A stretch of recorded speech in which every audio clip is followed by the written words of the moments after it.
përgatit Allahu xhaleshanu këtë xhennet që nuk krahasohet me asgjë të dynja. Ky xhenet që ta fshin memorien e vujtjeve dhe memorien e sfidave dhe sprova që ke pas në jetë dhe duket sikur s'ke përjetuar asgjë, pra me një moment me u fut në të. Allahu xhaleshanu thotë përgatita thotë për ata të cilët kanë këto cilësi, ata që japin nga ajo që i ka dhënë Allahu xhaleshanu, edhe kur janë mirë, edhe kur janë ngushtë. Pra nuk është puna vetëm kur ke shumë pasuri me dhënë diçka, por edhe kur nuk ke shumë, ti diçka e ndan nga ajo që ka dhënë ti Allahu xhaleshanu. Shenjë falënderimi dhe ai e pati që ka më pak se ty. Mundohesh të kontribosh edhe ndihmosh në dyert e mirësisë aty ku ka nevojë, te xhamia, te një projekt i hajrit, te një projekt i mirë, te një diçka, te një person që ka nevojë, te një bamirësi, te dikush që nuk ka ushqim, tek një jetimi, tek ai i skamuri, tek e bën për hatër të Zotit.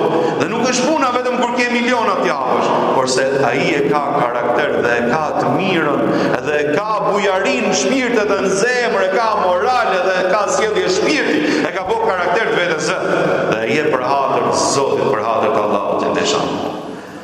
Subhanallahu sa kemi pa. Nuk kam për qëllim fare as me kritiku, as më shumë, thjesht çuditemi nga herë me fenomenet. Ata që japin për hatër të Zotit, edhe kur janë mirë, po edhe kur kanë pak, e kanë edukat dhe kanë bujarin në shpirt, janë bujar. Allahu xhaleshanu i ka vendosur tek këto njerëz që do të fitojnë xhenetin. Për ta e ka përgatitur xhenetin Allahu xhaleshanu.